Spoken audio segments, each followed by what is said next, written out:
Selamat siang Bapak Ibu semua, sahabat Panin Asset Management. Semoga dalam kondisi yang sehat selalu. Hari ini saya Rudianto akan sharing update dari Panin Asset Management untuk market update di bulan November tahun 2020. Di mana fokus pada pembahasan kali ini adalah setelah pemilihan Presiden Amerika Serikat berakhir, nah apa nih yang akan menjadi perhatian untuk berikutnya. Nah, hari ini ada 4 topik yang akan saya bahas. Pertama, mulai dari outlook terhadap US dollar, karena di era presiden yang baru ini kita ingin tahu dolar itu arahnya akan menguat atau melemah. Kemudian yang kedua, kita juga ingin tahu tentang perkiraan tren aliran dana asing. Apakah dia dari net sell menjadi net buy, dan kalau sekarang net buy, apakah akan terus menerus? Nah, kemudian poin yang ketiga adalah tentang harga-harga komoditas, mulai dari emas, batu bara, sawit, dan yang terakhir adalah perkiraan harga wajar untuk indeks harga saham gabungan dan obligasi yang menjadi aset dasar daripada reksadana pendapatan tetap, reksadana saham, reksadana campuran di tahun 2021. Di awal-awal COVID, pada saat ditetapkan PSBB, kemudian di negara-negara lain menjadi tren, nilai tukar rupiah itu sempat menyentuh 16.500. Kemudian secara cepat turun ke level 14.000, dan dari bulan Juni sampai dengan Oktober kita di level 14.500-an. Nah, di awal November kalau kita lihat, begitu arah pilpresnya menguntungkan untuk Joe Biden, dan kemudian juga ada beberapa berita positif daripada perkembangan vaksin, sekarang kembali lagi ke level 14 ribuan.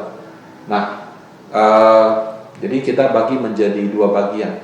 Kenapa rupiah naik dan apakah ini akan menjadi tren terus menerus? Jadi rupiah ini mengalami penguatan. Itu disebabkan karena permintaan akan rupiah meningkat pesat. Nah, kenapa permintaan akan rupiah meningkat pesat? Jadi kalau rupiah menguat, biasanya ada orang punya dolar, dia tukarkan menjadi rupiah. Nah, kalau dalam konteks ekonomi Indonesia, proses dari dolar menjadi rupiah itu bisa karena dua hal.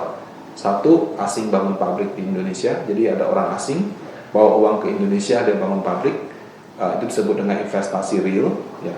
Ada juga disebut dengan investasi di pasar modal, jadi ada investor asing datang ke Indonesia, bawa US dollar, dia tukar ke rupiah, beli saham dan obligasi. Nah, untuk bulan November 2020 ini, penguatannya lebih disebabkan karena faktor yang kedua.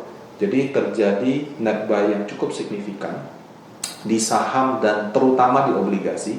Jadi walaupun net buy di saham kita lihat bagus, tapi secara skala masih kalah jauh dengan obligasi. Jadi pembelian asing di obligasi itu satu hari bisa hitungan triliunan. Kalau di saham satu hari paling ratusan miliar. Nah, kenapa mereka membeli saham dan surat utang di Indonesia? Jadi pertama karena Joe Biden. Selama ini dipersepsikan bahwa Joe Biden adalah calon presiden dari Amerika Serikat, di mana kalau dia menang itu akan relatif menguntungkan negara berkembang. Kenapa? Karena mungkin pendekatannya tidak konfrontatif seperti yang dilakukan oleh pendahulunya Donald Trump. Nah, jadi dengan asumsi bahwa Joe Biden akan lebih menguntungkan bagi negara berkembang, makanya ketika dia mulai menunjukkan tanda-tanda keunggulan, negara-negara berkembang itu harga sahamnya mulai diminati oleh asing lagi. Nah, kemudian juga berikutnya adalah ada perkembangan yang positif dari vaksin.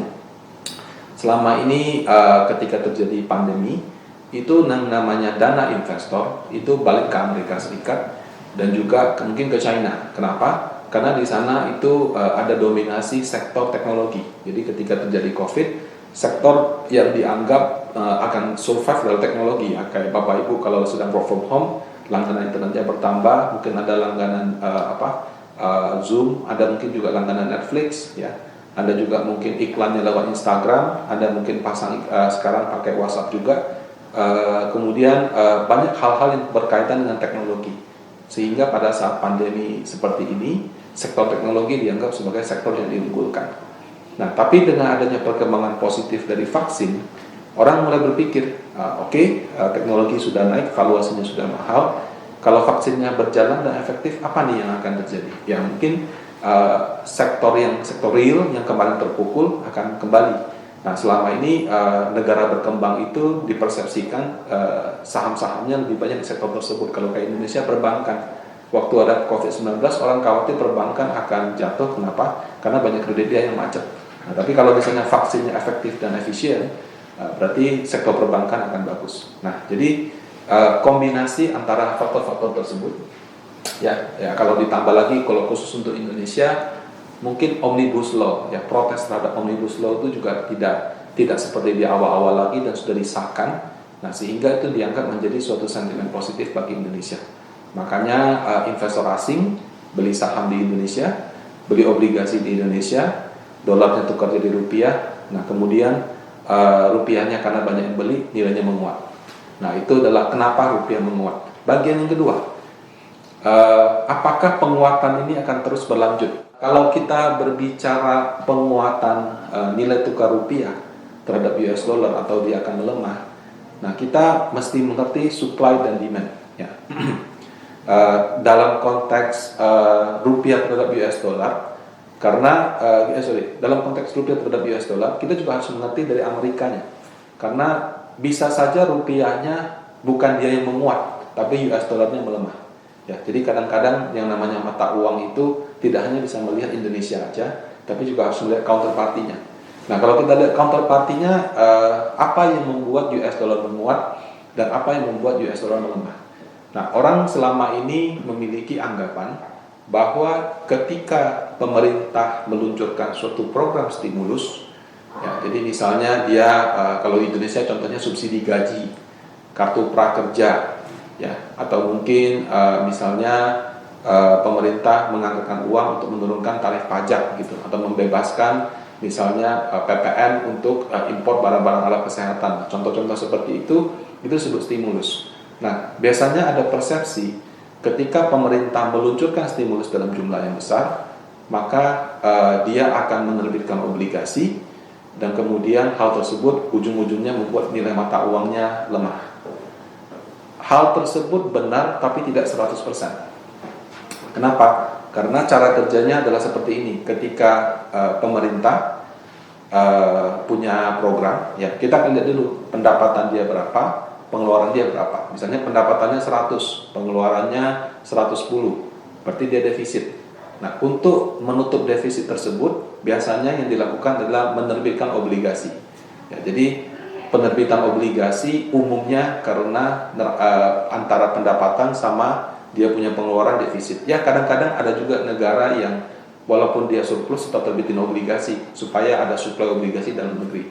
Tapi kalau dalam konteks Amerika Serikat, ya konteks Indonesia, biasanya kita terbitkan obligasi karena kita punya neraca itu negatif. Apakah dengan menerbitkan obligasi karena banyak program itu mata uang melemah? Belum tentu. Ketika suatu obligasi diterbitkan, maka obligasi tersebut ditawarkan kepada masyarakat. Kalau misalnya Bapak Ibu beli obligasi tersebut dari hasil tabungan, reksadana itu karena ada dana dari masyarakat dibelikan obligasi, bank-bank juga mungkin banyak taruh deposito di sana, dia nggak salurkan kredit, dia beli obligasi, maka hal tersebut tidak akan berdampak terhadap nilai tukar. Kenapa? Karena obligasi tersebut dibeli dari tabungan masyarakat. Nah, tapi berbeda ketika pemerintah punya program yang luar biasa besar, butuh uangnya juga cepat, dia itu kalau tawaran ke masyarakat tidak laku semua, maka dia akan meminta kepada bank sentralnya untuk beli. Nah, kalau bank sentral beda sama investor. Investor itu kerja, punya tabungan, kemudian tabungan tersebut diinvestasikan. Kalau bank sentral itu kan dia tidak berbisnis. Jadi ketika dia diminta untuk membeli surat utang negara, apa yang dia lakukan? Kalau misalnya uangnya nggak cukup, dia akan mencetak uang. Ketika terjadi quantitative easing atau bank sentral mencetak uang, kemudian uang tersebut dipakai untuk membeli surat utang negara, maka mata uangnya cenderung akan melemah. Kalau Amerika Serikat bagaimana? Tadi kan saya bilang, kalau untuk melihat dolar akan melemah atau menguat karena yang quantitative easing itu, kita bisa lihat grafik ini. Jadi ini ada grafik, ya, ada 3 warna. Yang warna orange ini adalah jumlah utang yang ada di Amerika Serikat. Jadi total US debt. Jadi semua hutang-hutang yang diterbitkan oleh Amerika Serikat. bisa pemerintahnya, bisa juga swastanya. Ya. Jadi Bapak Ibu bisa coba cari di websitenya di federalreserve.gov. Nah, kemudian yang warna biru ini adalah total hutang Amerika Serikat yang dibeli dengan cara cetak uang. Ya, jadi yang kirinya tadi kita bisa lihat seperti ini. Kalau dia dari tahun 2007 nilainya mungkin sekitar 1 triliun, kemudian sampai di sini karena COVID tiba-tiba naik dari mungkin bangsa 4 jadi 7 triliun. Nah, kemudian terus seperti ini. Nah, karena grafiknya seperti ini, kita lihat persentasenya. Jadi dulu grafik persentasenya itu yang warna abu-abu. Jadi kalau misalnya angkanya adalah let's say 20%, berarti kalau ada hutang Amerika Serikat 10, 20%-nya dibeli dengan cara quantitative easing. Nah, kalau kita lihat menariknya adalah seperti ini grafiknya. Jadi naik, ya sempat naik tinggi di tahun 2012 sama dengan dan juga mungkin tahun 2008. 2008 ini subprime mortgage, ya waktu itu ada krisis finansial besar. Kemudian 2012 itu kalau nggak salah juga ada krisis hutang di Eropa dan juga efek-efek lanjutan dari yang lalu yang belum selesai. Jadi persentase surat hutang yang dibeli dengan cara quantitative easing itu meningkat sampai dengan hampir 25%. Kemudian seiring ekonominya membagus, walaupun hutangnya naik terus dan ini juga masih rata, tapi persentasenya menurun. Nah, ini hal yang bagus. Kenapa? Karena berarti ekonominya tersebut dibiayai benar-benar dari tabungan, bukan dari cetak uang. Nah, tapi karena ada pandemi COVID-19 dan juga mungkin ada paksaan juga dari Bapak Donald Trump untuk terus melakukan cetak uang karena biayanya murah. Nah, ini naik menjadi 28%. Nah, kenaikan inilah yang membuat mata uang US dollar pada waktu itu melemah. Nah, sekarang pertanyaannya di era Joe Biden bagaimana? Apakah yang warna abu-abu ini akan naik? Nah, kalau yang warna biru ini sudah pasti akan tetap atau bahkan naik sedikit. Karena kondisi pandemi COVID-19 ini secara ekonomi mungkin akan berdampak sampai 2-3 tahun mendatang. Untuk pulih itu tidak bisa serta-merta. Nah, tapi apakah yang abu-abu ini akan naik? Menurut kita belum tentu, karena ada perbedaan yang cukup signifikan daripada Joe Biden dengan Donald Trump adalah kebijakan tentang pajak. Dimana kalau Donald Trump karena bisnismen, dia lebih suka pajak untuk orang kaya itu dimurahkan, pajak untuk perusahaan juga dimurahkan, karena persepsi dia adalah kalau perusahaan untungnya lebih banyak, dia bisa buka usaha lebih banyak lagi, mempekerjakan orang lebih banyak. Nah, benar apa tidak itu relatif. Mungkin ada perusahaan yang seperti itu, mungkin juga tidak. Nah, kalau Joe Biden dari Demokrat berpendapat sebaliknya, orang yang lebih kaya atau orang sangat kaya dan juga perusahaan-perusahaan yang untungnya banyak seharusnya bayar pajak lebih banyak. Jadi di zaman Donald Trump tarif pajak untuk orang kaya di sana dan untuk perusahaan-perusahaan diturunkan signifikan. Menurut kami dan juga kalau saya baca-baca, Joe Biden akan menaikkan kembali. Apakah kembali ke posisi seperti semula atau tidak, saya tidak tahu. Tapi yang jelas untuk tarif pajak akan ada kenaikan. Nah, apa artinya? Jadi kalau misalnya tarif pajak ada kenaikan, betul pemerintah Amerika Serikat mungkin akan defisit, mungkin masih akan terbitin obligasi, tapi obligasinya tidak 100% atau tidak sangat banyak dibeli dari bank sentral, tapi mungkin yang beli itu dari pendapatan pajak yang meningkat. Nah, jadi dengan asumsi demikian, kita dari Pandang Aset memperkirakan bahwa untuk tahun depan, ya, apakah dolar akan melemah karena program stimulus dari Joe Biden? Menurut kami mungkin tidak. Kenapa? Karena kebutuhan daripada stimulus tersebut akan dibiayai daripada kenaikan tarif pajak. Nah, kemudian dari internal sendiri, dari dalam negeri sendiri, ini ada beberapa asumsi daripada APBN, ya. Untuk nilai tukar di 14.600. Kalau misalnya kita lihat saat ini Indonesia kan juga sedang surplus, jadi ekspor sama impor kita lebih banyak ekspor. Kalau misalnya rupiah terlalu menguat, itu juga mungkin akan membuat bisnis ekspor sedikit lebih susah. Juga di bulan November ini ada penurunan suku bunga yang terus terang di luar dugaan banyak pihak. Nah, biasanya ketika suatu suku bunga diturunkan, maka yang terjadi biasanya mata uangnya akan sedikit melemah. Nah, jadi dengan mempertimbangkan bahwa Betul, di Amerika Serikat akan ada program stimulus, tapi mungkin tidak akan dibiayai secara masif daripada bank sentral, tapi dengan cara dari pajak. Kemudian dari dalam negeri, karena adanya penurunan tingkat suku bunga, kami memperkirakan untuk tahun 2020 rupiah kita mungkin akan ada di kisaran 14.500, dan untuk tahun depan ada di level 14.500 sampai 14.700. Jadi kalau misalnya kita melihat nilai tukar rupiah di bawah level saat ini, sebetulnya kalau untuk Bapak Ibu yang mungkin punya uang rupiah mau tukar ke US dollar, ini merupakan salah satu momentum yang mungkin bisa dimanfaatkan. Atau mungkin juga Anda bisa berinvestasi di panen dana US dollar di tempat panen aset manajemen, di mana itu reksadana walaupun dolar itu dikelola secara konservatif, karena lebih dari 60% 60-70% itu ditaruh di obligasi Indon, jadi obligasi negara Indonesia yang mata uangnya dolar. Sekitar 10-15% itu di saham Indonesia, jadi efek sahamnya tidak terlalu berasa, dan sisanya itu di deposito atau cash.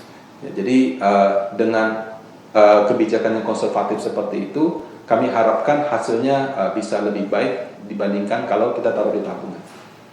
Nah, demikian view panen untuk nilai tukar rupiah terhadap US dollar. Selanjutnya kita berbicara net buy, net sell asing. Jadi yang pertama saham dulu. Ini adalah data transaksi saham asing, ada buy dan sell. Di bulan Januari net buy 40 juta rupiah. Februari net sell 5,8 T, Maret net sell 5,3 T, April net sell 8 T, Mei plus 7 T. Kok bisa Pak? Bank Permata dibeli Bangkok Bank. Jadi Bangkok Bank itu kan asing.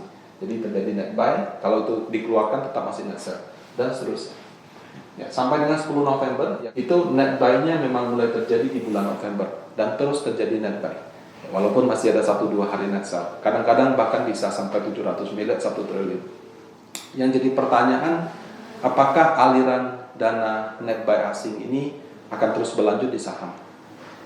Nah, kalau dari view panen aset manajemen, memang saat ini dari sudut pandang investor asing, dengan adanya vaksin, memang terjadi semacam perubahan persepsi.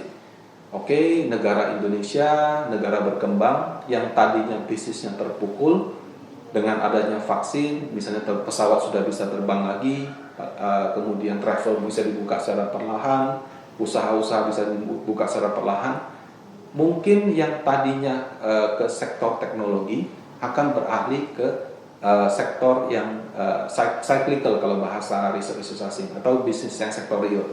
Kemudian yang kedua, valuasi daripada saham-saham teknologi di Amerika Serikat juga sudah sangat tinggi.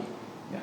Jadi kombinasi daripada dua hal tersebut memungkinkan aliran dana asing yang tadinya mungkin menghindari negara berkembang, kemudian balik lagi. Apakah ini akan terus berlanjut apa tidak? Nah, kalau dari pengalaman kami di pasar modal, kalau untuk saham sangat volatile, ya. Net buy bisa berubah jadi net sell, ya, dan kadang-kadang net buy-nya juga hanya sementara. Jadi kalau untuk terus berlanjut sampai tahun depan apa tidak, menurut kami sangat tergantung pada efektivitas dan efisiensi vaksin. Apakah vaksinnya efektif? Efektifnya dalam artian kalau disuntik orangnya benar-benar terlindungi dari resiko COVID, gitu ya, dan efisien. Karena kalau kita bicara efisiensi, nggak cuma harga vaksinnya, harga transportasinya, harga penyimpanannya juga. Jadi kalau Bapak Ibu baca, ada vaksin yang harus disimpan di suhu minus 20 derajat, ada yang disimpan di minus 80 derajat.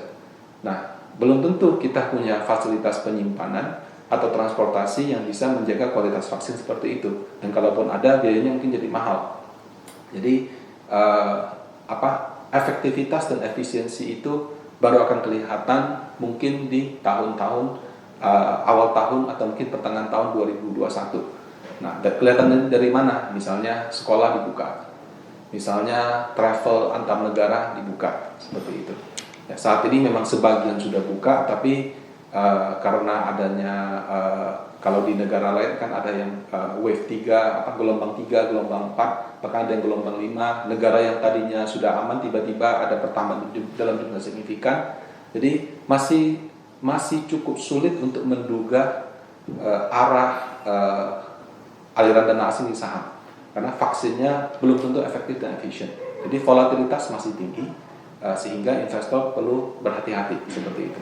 Bagaimana dengan aliran dana asing di surat utang negara? Ya, jadi tadi kan saya bahas saham, sekarang di surat utang negara. Perlu dipahami, kadang-kadang orang berpikir, oh ini saham lagi bagus, orang jual obligasi pindah ke saham.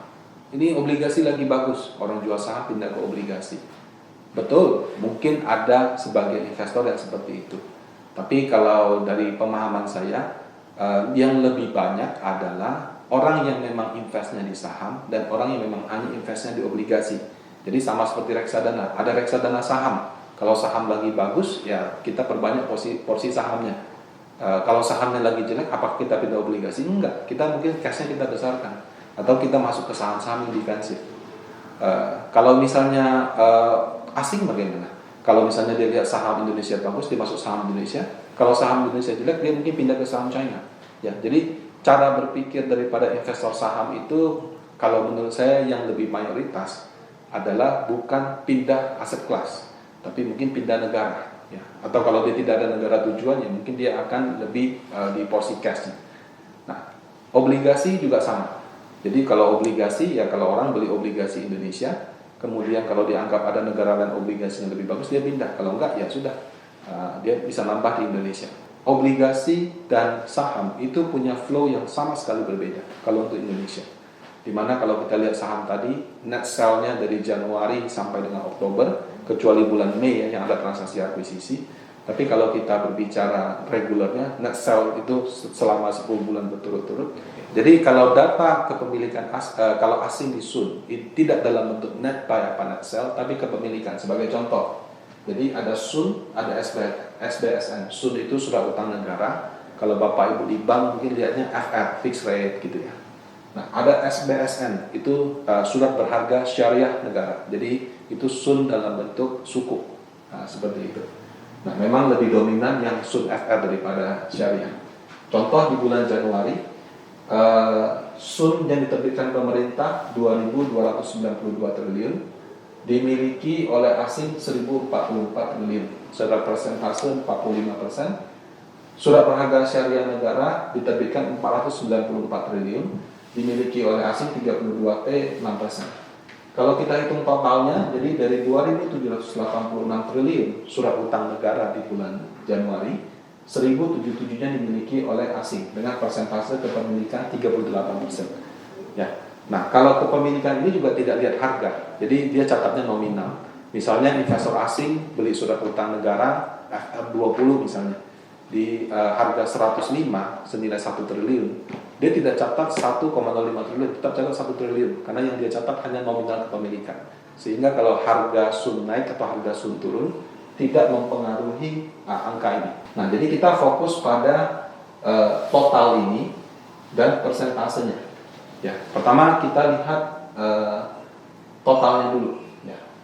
Totalnya Januari 1077, Februari 1048, berarti memang asing keluar dari Indonesia. Maret 926, ini adalah efek COVID. Ya, pada saat ini juga yang bikin nilai rupiah ke 16.500. Nah, kemudian di bulan April dari 926 masih turun sedikit, bulan Mei 931 sudah naik, Juni 937, Juli 945, ya, bulan Agustus turun sedikit, September turun lagi, kemudian Oktober naik ke 954, November 957. Dan kalau saya perhatikan angkanya sekarang terus naik. Jadi net sell asing yang signifikan sebetulnya hanya terjadi di bulan Maret. Setelah itu asing sudah tidak net sell. Beda dengan saham yang net sell-nya setiap bulan. Ya, jadi investor asing di surat utang negara Indonesia itu lebih loyal daripada investor asing di saham. Ya, kenapa ya? Saham pilihannya banyak. Ya. Dan kalau misalnya di Amerika Serikat Donald Trump kasih stimulus, ya saham sana naik. Nah, kalau Sun kan enggak, Sun kan sudah bunga aja. Jadi negara ini kasih bunga sekian, negara itu kasih bunga sekian. Nah, bunga atau kupon obligasi Indonesia itu sangat kompetitif dibandingkan negara dengan rating sejenis. Jadi dengan level rating triple B, kita memberikan mungkin sekarang di level 6,2 sampai pernah juga 7%. Negara lain mungkin sekitar 4 atau lebih rendah. Jadi karena keunggulan tersebut, maka surat utang negara Indonesia itu sangat favorit di investor asing. Ini yang dari kepemilikan. Kemudian kita ada persentase. Ya, di bulan Januari 38%, Februari 37%, Maret 32%, ya, jadi turun memang sesuai kepemilikannya. Di Juli 31 turun sedikit. Kemudian di Mei, ya. Mei kita lihat dari 924 ke 931, tapi dia turun. Artinya apa? Artinya pemerintah terbitin obligasi, yang beli lebih banyak lokal, seperti itu. Makanya persentasenya turun. 30 Juni ke 30, Juli di bawah 30 udah 29, Agustus 28, September 26, Oktober 26, bulan November sampai dengan tanggal 9 itu 26 juga. Nah, perkiraan kami mungkin nanti pada suatu titik akan di bawah 20%. Nah, padahal kalau kita lihat nilai nominalnya naik terus. Nah, ini sebetulnya suatu tren yang bagus. Jadi selama ini memang asing itu kalau pemerintah terbitin obligasi, mau berapa puluh triliun pun mereka bisa serap. Ya. Tapi yang serap itu ada investor yang memang beli long term, ada juga investor yang traders. Jadi kalau dia beli, kemudian di secondary market naik, dia itu jual. Nah, transaksi obligasi dan saham itu berbeda. Kalau transaksi saham satu hari 13 triliun gitu ya, atau sekarang lagi ramai kan. Dulu kan cuma 8, 9, sekarang mungkin bisa 12, 13. Kalau transaksi obligasi itu sehari bisa 30, 40 triliun. Jadi impact daripada uang yang berputar itu jauh lebih besar daripada saham. Nah, dan ketika investor asing menjual, benar-benar dia jual, terus obligasinya jadi rupiah dia tukar jadi dolar dan dia bawa ke luar negeri. Nah, jadi ketika investor asing melakukan jual beli obligasi Sun, itu biasanya impact ke rupiah. Jadi kalau kayak di bulan Maret, ketika dari 1048 turun ke 926, itu buat rupiah sampai ke 16.000. Nah, belajar dari pengalaman itu, kami melihat pemerintah ingin semakin membatasi kepemilikan asing di Sun.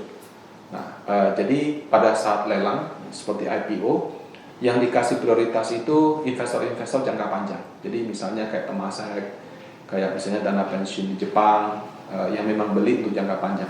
Tapi kalau trader-trader atau reksadana luar negeri yang beli Sun, itu porsi tetap dikasih tapi sedikit. Mereka tuh mulai memperluas ke dalam negeri, juga penawaran ori yang selalu mencetak rekor. Jadi itu beberapa upaya yang dilakukan pemerintah dan saya lihat itu cukup berhasil. Sehingga walaupun nilai surat hutangnya meningkat, tapi peningkatan tersebut lebih banyak diserap oleh investor lokal. Nah, jadi menurut kami sampai dengan 2-3 tahun mendatang, aliran dana asing di Sun masih akan terus terjaga.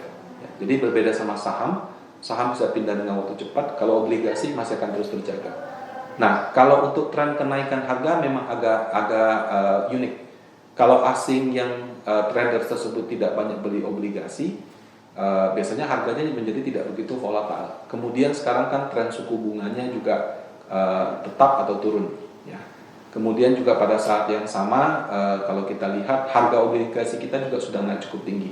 Jadi kalau untuk mendatang, kalau kita beli Sun, mungkin ekspektasi kalau bisa untung dari selisih harga itu ada, tapi lebih kecil. Jadi mungkin kita akan lebih mengandalkan kupon. Ya, dan karena BI rate bunga deposito juga turun, ya kalau dulu kita bisa expect 6,5-7%, sekarang mungkin kita harus ekspektasinya di bawah itu. Bagaimana dengan harga komoditas? Ya, jadi harga komoditas itu memang unik karena ada yang dipengaruhi oleh mungkin kebijakan di Amerika Serikat, ada juga yang tidak. Jadi pertama kita bahas emas dulu. Nah, emas ini selama ini dikaitkan dengan quantitative easing. Jadi yang terjadi di Amerika Serikat. Jadi semakin banyak program stimulus pemerintah Amerika Serikat yang dibiayai dengan QE daripada bank sentralnya, cetak uang seperti itu, biasanya harga emas akan semakin naik. Kenapa? Karena dia itu dianggap hedging daripada US dollar. Jadi asumsinya adalah semakin banyak QE, semakin banyak cetak uang, maka dolar akan melemah. Dan ketika dolar melemah, orang hedging dengan emas. Joe Biden ini mungkin akan berbeda cukup signifikan dengan Donald Trump, di mana program QE tetap ada, tidak mungkin hilang karena kita sedang COVID. Tapi pada saat yang sama, dia mungkin akan meningkatkan tarif pajak, ya, yang di waktu itu dipotong cukup signifikan oleh Donald Trump. Sehingga nilai tukar US dollar yang diperkirakan melemah terus, menurut kami tidak. Ya, jadi mungkin nilai tukar US dollar akan menguat secara perlahan. Nah, kalau seperti itu, ya stimulusnya ada, tapi mungkin pajaknya juga naik, maka perkiraan kami untuk harga emas untuk terus mengalami penguatan itu potensinya lebih kecil. Yang ada mungkin dia akan stabil dengan sedikit kecenderungan melemah. Ya, jadi kecuali ada program stimulus luar biasa besar, karena mungkin terjadi COVID yang sangat tidak terkendali seperti itu, rasanya akan cukup sulit bagi emas untuk punya sentimen positif. Betul, sekarang pasien COVID masih naik terus, tapi tingkat kematiannya itu sangat rendah. Artinya kemampuan rumah sakit untuk menangani pasien sudah semakin baik. Jadi kalau kita berbicara lonjakan pasien kasus COVID, kita juga harus melihat lonjakan daripada kasus kematian. Kalau yang sekarang terjadi, saya lihat memang terjadi kenaikan di dua-duanya, tapi persentase kematian atau fatality rate itu sangat rendah. Ya, jadi itu juga membuat walaupun terjadi ada kenaikan kasus COVID, mungkin tidak direspon serta-merta secara negatif oleh pasar. Bagaimana dengan harga minyak? Nah, harga minyak kita kan selama ini tahunya minyak itu Arab Saudi gitu ya. Minyak itu mungkin Rusia. Nah, sekarang produsen minyak terbesar di dunia itu adalah Amerika Serikat. Kalau kita berbicara harga komoditas kan ada demand dan supply. Ya, demand mungkin akan naik karena ekonomi pulih secara perlahan, pesawat sudah mulai terbang seperti itu. Tapi kalau kita berbicara pulih signifikan butuh waktu. Jadi harga minyak sekarang mungkin lebih terpengaruh daripada supply. Nah, supply sekarang terbesar di dunia adalah Amerika Serikat. Jadi mereka itu sudah merupakan produsen atau penghasil minyak bumi terbesar di dunia. Karena waktu itu mereka mengalami terobosan teknologi di bidang shale gas. Jadi minyak itu dulu kita tahu ada di dalam laut, ada di dalam bumi, ya itu dimasukin pipa ke dalam, keluar minyaknya gitu ya. Nah sekarang dulu juga ada namanya minyak serpih, jadi minyaknya ada di permukaan, itu harus dipisahkan dan harganya mahal. Nah, waktu itu Amerika Serikat berhasil menemukan teknologi untuk memisahkan minyak di permukaan atau shale oil atau shale gas dengan harga murah. Makanya terobosan tersebut membuat mereka menjadi produsen minyak terbesar di dunia. Apakah harga minyak akan mengalami penguatan atau stabil-stabil saja? Kalau view dari panen aset adalah menurut kami harga minyak akan menguat secara perlahan, tidak signifikan. Bukan dari pemulihan ekonomi, tapi lebih kepada gangguan supply. Di zamannya Donald Trump itu dia kan punya banyak program. Dia paksa bank sentralnya untuk quantitative easing, dia turunkan tarif pajak. Pada saat yang sama dia juga coba menaikkan penghasilan dengan cara bor minyak itu. Jadi dia mau coba untuk ekspor minyak. Nah, izin eksplorasi atau jadi kalau misalnya kita menemukan ada satu tempat ada minyak itu dibor gitu, di zaman Donald Trump sangat mudah. Mau itu daerah konservasi, mau itu daerah hutan lindung, dia bilang ya mungkin kalau di zaman Donald Trump mungkin lebih gampang keluar. Nah, di Joe Biden ini dia seorang environmentalis, ya, jadi orangnya berorientasi lingkungan. Dia mungkin akan lebih prefer energi bersih seperti angin, seperti solar, seperti itu. Izin-izin eksplorasi baru di zamannya Joe Biden itu akan lebih susah, apalagi di daerah konservasi bisa saja izinnya nggak keluar. Nah jadi untuk untuk minyak-minyak yang sudah ditambang tentu nggak bisa diganggu gugat. Tapi kalau untuk penambangan baru, apalagi ada penambangan di daerah konservasi, mungkin itu tidak bisa dikasih izinnya. Nah jadi supply-nya mungkin tidak akan bertambah sebanyak seperti ketika zaman Donald Trump. Nah itu yang menurut kami membuat harga minyak mungkin akan menguat sedikit demi sedikit karena adanya kendala di faktor supply tersebut. Nah bagaimana dengan harga batu bara? Ya kan harga saham sektor batu bara lagi membara, lagi bagus sekali, lagi naik tinggi. Nah kalau kita lihat juga grafiknya sampai dengan awal November harga batu bara sudah 60. Nah jadi kalau tadi emas kita lihat kebijakan Bank Sentral Amerika Serikat, minyak kita juga lebih lihat ke Amerika Serikat karena mereka produsen terbesar. Kalau batu bara kita lihat China. China itu adalah produsen batu bara terbesar. Pada saat yang sama dia konsumen batu bara terbesar. Dan juga karena saking banyaknya konsumsi dia juga merupakan importer batu bara terbesar. Ya, jadi dia produsen, konsumen, dan importir batu bara terbesar di dunia. Harga batu bara kenapa naik? Ya tentunya pemulihan ekonomi di China membuat mungkin permintaannya sedikit naik. Tapi juga karena faktor politis. Jadi Australia itu merupakan salah satu negara penghasil dan juga pengekspor batu bara yang cukup besar. Dan negara tujuannya China. Waktu itu ada mungkin ketidaksepakatan terhadap kebijakan suatu luar negeri, sehingga ada berita, ya kalau Bapak Ibu cari, ekspor batu bara dari Australia ke China mungkin di ban atau dihambat. Ya, jadi semua impor batu bara dari Australia mulai tanggal sekian itu mungkin dibatasi. Karena waktu itu mungkin ada perbedaan pendapat tentang kebijakan luar negeri China dengan itu menyebabkan harga batu bara meningkat. Kemudian kalau kita lihat lebih dalam lagi, kalau harga batu bara dunia di 60-an, harga batu bara yang di internal China sendiri sudah di level 90. Makanya Indonesia dipersepsikan sebagai negara pengekspor batu bara, saham-sahamnya sedang diuntungkan. Nah, apakah harganya akan terus naik? China sangat berkepentingan untuk menjaga kepentingan dalam negeri. Jadi kalau harga batu bara terlalu tinggi, produsennya senang, konsumennya teriak. Kalau harga batu baranya terlalu rendah, ya konsumennya senang, produsennya teriak. Jadi mereka akan mencari balance, ya. Dan walaupun harga batu bara dalam negeri itu katakan 90-80, kalau harga batu bara yang dia impor itu juga masih 60-an. Jadi memang ada kebijakan proteksionisme untuk lebih melindungi kepentingan dalam negeri. Harusnya sih arah harga batu bara itu akan cenderung agak naik. Apakah Indonesia akan diuntungkan? Ya, kalau untuk perusahaan yang ekspor mungkin iya. Tapi kalau kita lihat sekarang kan pemerintah arahnya hilirisasi. Jadi nilai tambah dalam negeri. Dan juga mungkin untuk kebutuhan dalam negeri diminta dipenuhi dalam negeri. Jadi kalau untuk beberapa perusahaan yang kebutuhan batu baranya itu dari dalam negeri, ya mungkin saja dia tidak bisa menikmati full keuntungan daripada kenaikan harga batu bara dunia. Kenapa? Karena kalau harga batu bara dalam negeri itu harga batu bara acuan, beda sama harga batu bara dunia. Walaupun mungkin trennya agak mirip-mirip seperti itu. Ya, jadi kedepannya kami melihat bahwa harga batu bara cenderung akan agak naik, tapi tidak bisa terlalu tinggi karena China punya kepentingan melindungi kepentingan negara dia. Dan pada saat yang sama betul akan menguntungkan saham-saham sektor batu bara. Tapi kalau misalnya untuk perusahaan yang berorientasi dalam negeri, mungkin tidak bisa maksimal juga seperti itu. Jadi untuk Bapak Ibu kalau yang misalnya senang dengan saham sektor batu bara, memang volatilitasnya tinggi dan ketika naik cukup signifikan. Tapi perlu hati-hati karena kadang-kadang kenaikan labanya mungkin tidak seperti kenaikan harga yang harga batu bara dunia, dan juga sekarang arahnya untuk buat di dalam negeri itu juga bisa saja mengurangi profit margin dalam jangka pendek. Untuk komoditas yang terakhir adalah sawit. Ya, Indonesia juga merupakan salah satu penghasil sawit yang cukup besar bersama dengan Malaysia, bahkan mungkin terbesar di dunia. Kalau kita lihat tren harga sawit ini bagus sekali.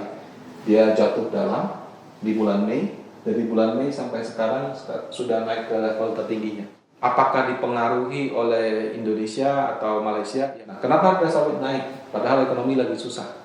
Nah, kalau untuk sawit, memang untuk tahun ini, jadi hasil panen dari sawit itu memang lagi jelek. Kenapa? Karena ada fenomena cuaca. Jadi cuaca yang terlalu panas, hujannya agak jarang seperti itu, membuat produksi sawit itu turun mungkin lebih dari 10%. Akibatnya persediaan sawit yang menurun, ya hukum demand supply. Demand-nya mungkin sama, turun dikit, atau mungkin sekarang perlahan-lahan naik, tapi pada saat yang sama supply-nya turun cukup dalam. Nah, itu yang membuat harga sawit meningkat. Memang itu menguntungkan bagi perusahaan di Indonesia karena penurunan produksinya itu mungkin secara persentase dikompensasi dari kenaikan harganya. Ya, nah, tapi kalau untuk ke depan kami melihat fenomena cuaca ini tahunan. Kalau misalnya cuacanya sudah normal, mungkin potensi kenaikan harga daripada komoditas sawit juga akan lebih terbatas. Ya, jadi untuk sawit ini murni karena cuaca, bukan karena jadi karena faktor cuaca tersebut membuat supply demand supply-nya jadi menurun. Jadi kalau untuk sawit memang kemampuan negara kayak Indonesia Malaysia dalam menentukan harga itu tidak sebaik yang lain. Dan kalau dalam konteks persaingan, sawit Indonesia itu juga sangat bersaing dengan biji rapah daripada atau minyak canola kalau saya nggak salah dengan Eropa. Jadi kampanye-kampanye negatif terhadap sawit Indonesia itu masih cukup masif di media. Ya, untuk sawit menurut kami kenaikan harganya seharusnya sudah akan sulit untuk terus naik lagi karena faktor persaingan dan juga faktor cuaca yang hanya one time only seperti itu. Untuk Bapak Ibu yang mungkin kemarin ketinggalan, jadi IHSG-nya sudah tahu-tahu 5.700, orang targetnya 5.500 padahal masih bulan November. Mau beli lagi gimana Pak? Atau yang kemarin waktu turun Anda beli, sekarang sudah mungkin ada profit signifikan, Anda mau jual, terutama yang reksadana saham. Kira-kira jualnya sekarang atau akhir tahun ya? Kalau Anda sudah profit, targetnya sudah masuk, jual kapan saja silakan. Tapi kalau kita berbicara tren harga daripada IHSG, ini adalah return bulanan dari tahun 2001 sampai 2020 di bulan Oktober. Kalau 2020 November kan masih belum berakhir bulannya.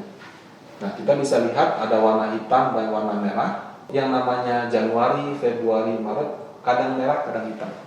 Ya, kalau yang biru ini mohon maaf mungkin warnanya kurang jelas, tapi ini harusnya hitam juga. Hanya di bulan Desember yang IHSG-nya secara tahunan mau naik atau turun selalu positif dari 2001 sampai 2019. Jadi mau marketnya crash kayak 2008, mau marketnya rally 50% kayak 2009, itu IHSG selalu positif pada bulan Desember dengan return paling rendah 0,42%, return paling tinggi 12%, rata-ratanya 4%. Ya, jadi kalau misalnya kita berbicara potensi return sampai akhir tahun, ya kalau saya belinya akhir November, jualnya akhir Desember, secara rata-rata saya bisa dapat 4%. Ya kalau lagi jelek 0,4, kalau lagi bagus bisa 12%. Sehingga kalau orang bertanya, apakah kalau saya sudah profit, saya jual sekarang? Ya kalau Anda mau tunggu sampai akhir Desember, mungkin profit Anda bisa sedikit bertambah. Kenapa? Karena dari akhir November ke akhir Desember, biasanya yang namanya IHSG itu naik. Jadi kalau saya mau jual, mungkin saya bisa undur sampai akhir Desember seperti itu. Nah, kalau saya mau beli gimana? Ya kalau mau beli itu kan hak masing-masing. Anda mungkin view-nya tidak 1 bulan, view-nya bisa 1 tahun, 3 tahun, atau 5 tahun. Tapi kalau view Anda misalnya jangka pendek, kalau beli akhir November ini gimana? Ya masih mungkin naik sih sampai dengan akhir Desember. Cuma persentasenya ya tadi itu antara 0,4 sampai dengan 12%. Rata-ratanya 4%. Nah, fenomena IHSG selalu positif di bulan Desember disebut dengan window dressing. Orang sudah nggak bisa jelaskan ini kenapa. Padahal kalau di pasar modal kayak gini disebut anomali atau keanehan. Sebab nggak ada yang namanya tren Desember pasti naik gitu. Kenapa dia naik? Apakah semua orang beli? Belum tentu juga gitu kan. Ya, tapi pada kenyataannya terjadi. Ya, jadi dari tahun 2001 sampai 2019 Desember selalu positif. Untuk tahun 2021 view Pan Asset Management untuk harga wajar IHSG, harga wajar obligasi yang berimplikasi kepada performance daripada reksadana kurang lebih seperti ini. Untuk US dollar kami melihat bahwa Joe Biden mungkin akan mengambil kebijakan tarif pajak korporasi yang lebih tinggi, sehingga program-program stimulus tersebut tidak semuanya berasal dari quantitative easing. Hal ini akan membuat US dollar lebih menguat, sehingga kami melihat bahwa tahun depan 2021 di 14.500 sampai 14.700. Kalau untuk obligasi 2020 kami melihat harga wajarnya di 6 sampai 6,5%. Kalau tahun depan 5,8 sampai 6%. Nah, kenapa tidak turun lebih dalam lagi? Ya karena suku bunga kita kan saat ini 3,75. Jadi kalau berharap dia turun lagi masih mungkin.